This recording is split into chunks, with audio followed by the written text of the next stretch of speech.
Hello guys, welcome in my YouTube channel SSC. तो guys आप मेरा यूट्यूब चैनल एसएससी देख रहे हैं। तो गाइस आज मैं 10th class social science subject geography का चैप्टर नंबर 1 संसाधन एवं विकास चैप्टर की पार्ट 2 वीडियो लेके आया हूँ। अगर इससे पहले गाइस अगर आपने इस चैप्टर का पार्ट 1 वीडियो नहीं देखा है तो ये मैं डिस्क्रिप्शन में लिंक डाल दूंगा, या मेरे चैनल पे जाके आप उस वीडियो को एक बार देख ले, क्योंकि ये सारी वीडियोस एक सीक्वेंस वाइज होता है। और अगर आपने सीक्वेंस वाइज इन वीडियो को नहीं देखा यानी एक के बाद एक, तो ये मुश्किल से ही समझ में आपको ये चैप्टर आ सकता है। तो उस पार्ट 1 की वीडियो को आप ज़रूर देख ले। तो गाइज जैसे कि हमने पिछली वीडियो में बहुत सारी चीज़ें जो है इस चैप्टर की क्लियर कर ली थी, बहुत सारे टॉपिक्स जो है क्लियर कर लेते, उसी को आगे लेते हैं और हम आगे बढ़ते हैं। गाइज अगर आप मेरे चैनल पर नए हैं तो मेरे चैनल को लाइक, शेयर और सब्सक्राइब करें। वीडियो शुरू करते हैं।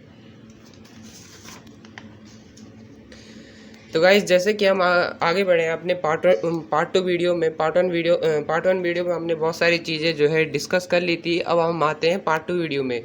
सबसे पहले हम महत्वपूर्ण तथ्य को देख लेते हैं। तो सबसे पहला जो पॉइंट है गाइज यहाँ पे सतत पोषणीय विकास। सतत पोषणीय विकास होता क्या है इसके बारे में जानते हैं।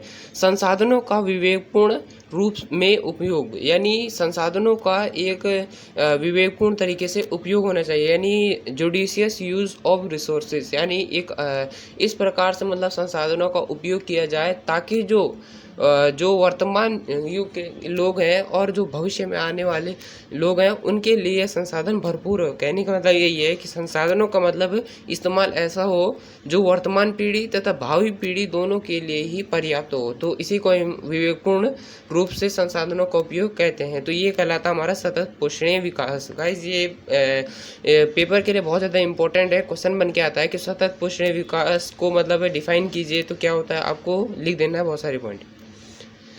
आगे बढ़ते हैं। संसाधन नियोजन। संसाधन नियोजन होता क्या है? संसाधन नियोजन के बारे में देखते हैं। ऐसे उपाय तथा तकनीक जिसके द्वारा संसाधनों का उचित उपयोग सुनिश्चित किया जा सकता है। तो कहने का मतलब यह है कि संसाधन नियोजन होता क्या है?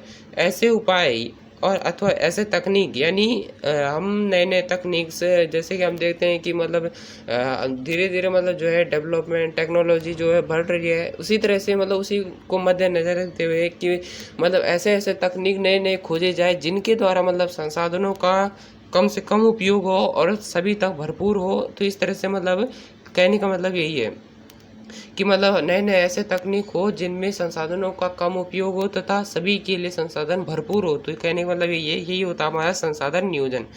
अब तीसरा गाइज आता है एजेंडा 21। गाइज ये पेपर के लिए भी बहुत ज़्यादा मोस्ट इम्पॉर्टेंट है और ये परीक्षा में आ जाता है, तो इसके बारे में अच्छी तरह से माइंड में सेट कर ले इसके बारे में।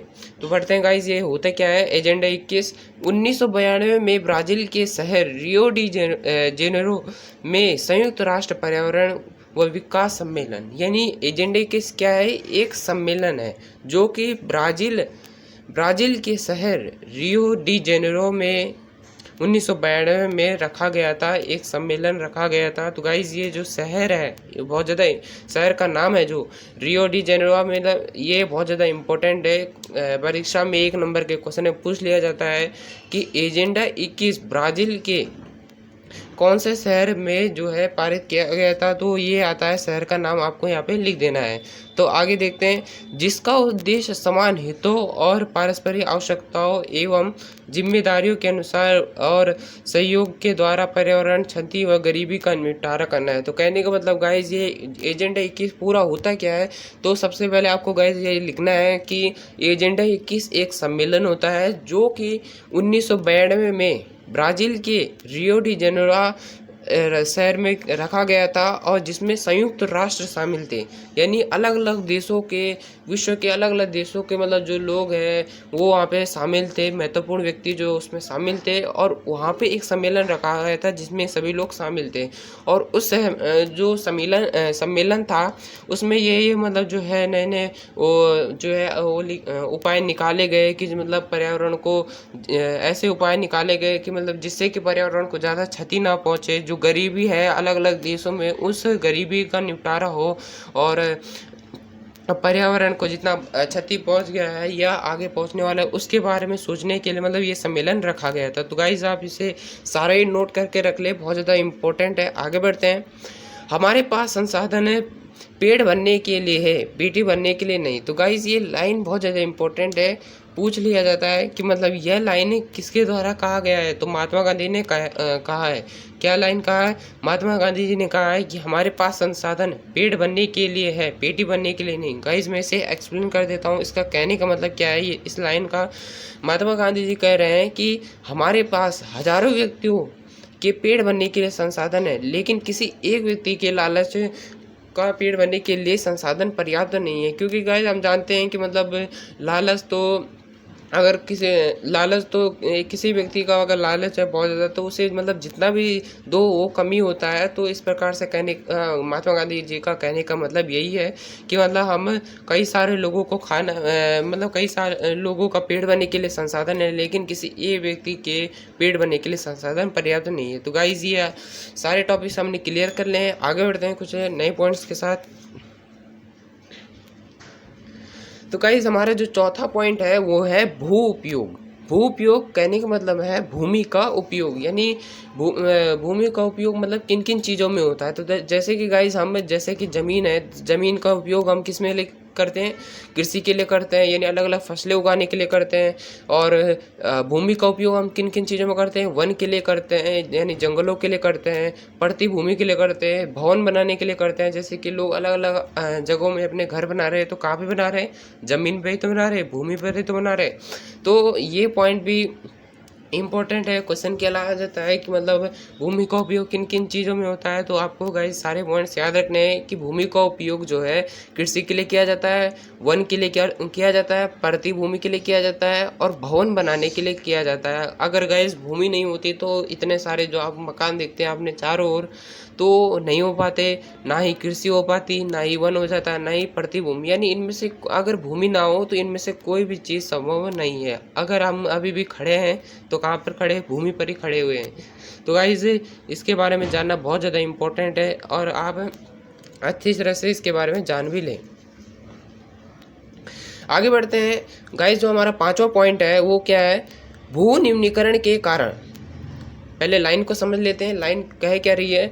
भू निम्नीकरण, यानी भूमि की जो किस कारण निम्नीकरण हो रहा है, यानी भूमि की जो उर्वरक शक्ति है, यानी कुछ भी चीज़ पैदा करने की शक्ति है, वो कम क्यों हो रही है, किस कारण कम हो रही है। तो गाइज मैं तब पहले से ही कहते आ रहा हूँ कि मतलब आप जब भी किसी टॉपिक को पढ़े, पहले उस टॉपिक का जो लाइन है उससे पहले अच्छी तरह से समझ ले कि लाइन कहना क्या चाहता है। अगर आपको लाइन अच्छी तरह से समझ आ जाएगा तो आपका आंसर मतलब जो है आधा, और यानी 90% आंसर तो आपका आसानी से बन जाएगा। बाकी 10% आपके सोचने पर डिपेंड करता है। तो यानी लाइन कह रहा है कि भूमि का निम्नीकरण के कारण, यानी भूमि की उर्वरक शक्ति किस कारण से कम हो रही है। तो देखते हैं किन किन कारण है। अतिचारण। अतिचारण कहने का मतलब यह है कि गाइस जो जंगली जानवर होते हैं, जैसे कि हिरण हो गया, बारहसिंगा हो गया, यानी जो भी मतलब जो है शाकाहारी जानवर है, वो मतलब ज़मीन पर बहुत ज़्यादा मतलब घास जो उगती है, नई नई घास, उसे ज़्यादा खा देते हैं, जिस कारण वो ज़्यादा उग नहीं पाता। तो इस तरह से अतिचारण कर लेते हो, मतलब ज़्यादा खा देते हैं। अति सिंचाई।